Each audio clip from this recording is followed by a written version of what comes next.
adanya pemungutan liar pemasangan listrik di Desa Botu Meputi, Kecamatan Tibawa, Kabupaten Gorontalo sudah merupakan masalah serius yang perlu diatasi. Olehnya Komisi 2 Dewan Perwakilan Rakyat Daerah DPRD Provinsi Gorontalo melakukan pemanggilan dengar pendapat hearing dengan perusahaan listrik negara PLN Rayon Gorontalo, PT IZRI, serta Dishub Tamben Provinsi Gorontalo.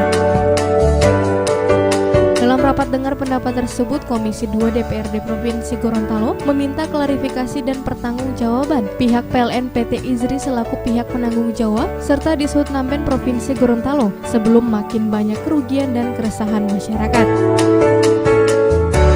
Adapun permasalahan yang dibahas sesuai hasil temuan monitoring Komisi 2 di wilayah Kabupaten Gorontalo, yakni adanya pemungutan liar tambahan biaya pemasangan listrik, pembayaran tidak sesuai dengan kwitansi yang dicetak, serta pemasangan yang tidak sesuai mekanisme. Hearing tersebut dipimpin langsung oleh Ketua Komisi 2 DPRD Provinsi Gorontalo, Daryanto Gobel, serta turut didampingi oleh anggota Komisi 2 lainnya. Rapat dengar pendapat yang berlangsung kurang lebih 3 jam tersebut akhirnya mendapat satu kesimpulan yang diharapkan masyarakat, yakni biaya pemasangan listrik yang diminta PT IZRI sudah sesuai dengan aturan pemerintah Gorontalo. Komisi 2 merekomendasikan kepada PT IZRI untuk mengganti kembali kwitansi pembayaran yang tidak sesuai mekanisme. Diminta oleh PT IZRI itu sudah sesuai dengan peraturan gubernur, ditambah dengan biaya pemasangan dan biaya SLO. Ya, ini kesimpulan sementara.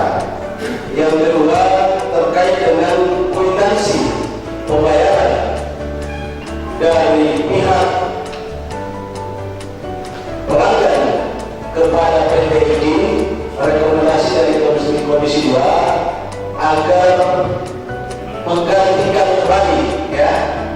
Jadi yang menyerahkan uang dan yang menerima dari PT IZRI itu yang menandatangani kwitansi, agar pada saat terjadi uang prestasi yang dilakukan oleh perusahaan PT IZRI itu pihak pelanggan dapat melakukan gugatan kepada yang menerima, ya.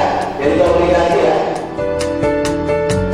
Berbagai persoalan kelistrikan yang ada di wilayah Provinsi Gorontalo, pihak DPRD Provinsi Gorontalo membuka dengan seluas-luasnya aspirasi atau keluhan masyarakat kepada para wakil rakyat di DPRD Provinsi Gorontalo.